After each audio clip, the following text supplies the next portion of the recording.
project investigating the effects of language switching context on inhibition of Polish-English bilinguals. And before I get into the study, I just want to thank all the people who made this possible. So I'm going to start with my lab here at Penn State, the Language and Aging Lab, and my supervisor, Dr. Michelle Diaz. Thank you for everything that you do. And also Ian Zane, who's not here today, but she was the PhD student who really helped me the most with putting together this study.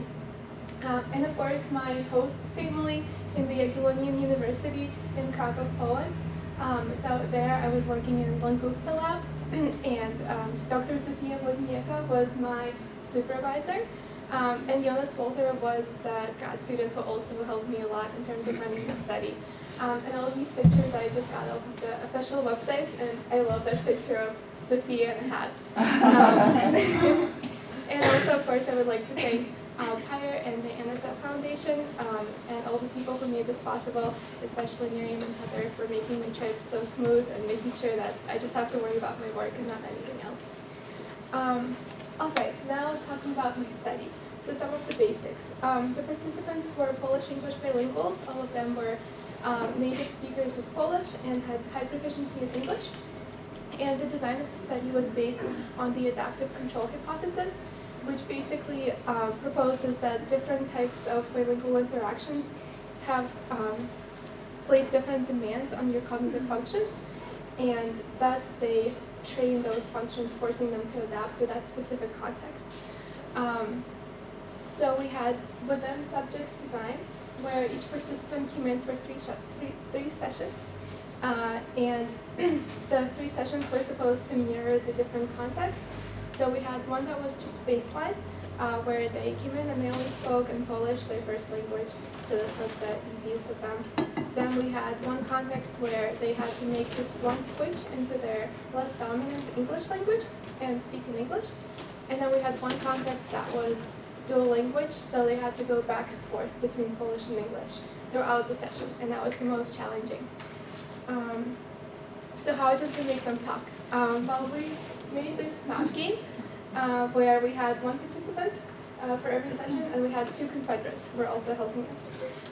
And then we devised this game for them to play, where the participants would have to explain what is presented on their screen, and the confederates would have to try to match it as closely as possible. So as you can see here, they had the same backgrounds, but the elements were arranged in a different way.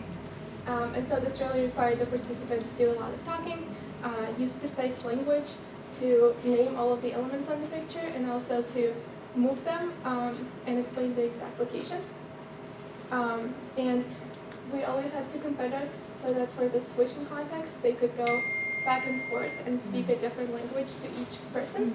And then for the other context, we just had 2 for consistency. And then after the training session, we measured their inhibition function. So the hypothesis was that contexts that have more switching, especially the dual language context, would improve their inhibition performance because they would be required to inhibit the languages every time they switch.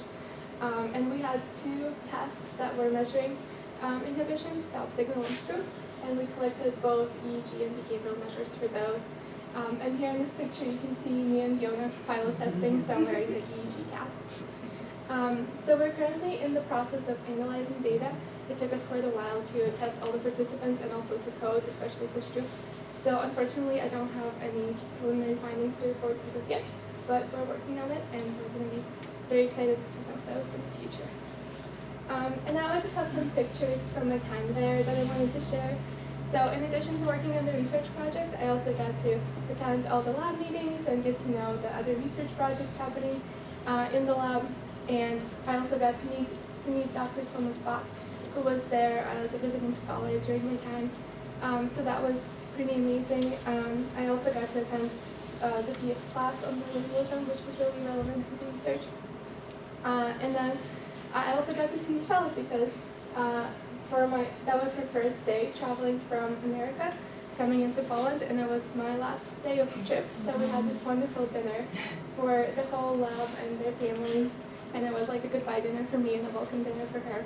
So it was really great to form all of those relationships and learn how to work in a lab in a different country and collaborate and see like all the differences and similarities. And then I just have some other pictures from the fun things that I got to do. So whenever I had some free time, I tried to explore a little bit or do some touristy things. So here in the top picture in the middle, you see me in front of the Wawel Castle in Krakow, which is this absolutely beautiful historical town and historical building there. I also got to try a lot of Polish food, which was really good.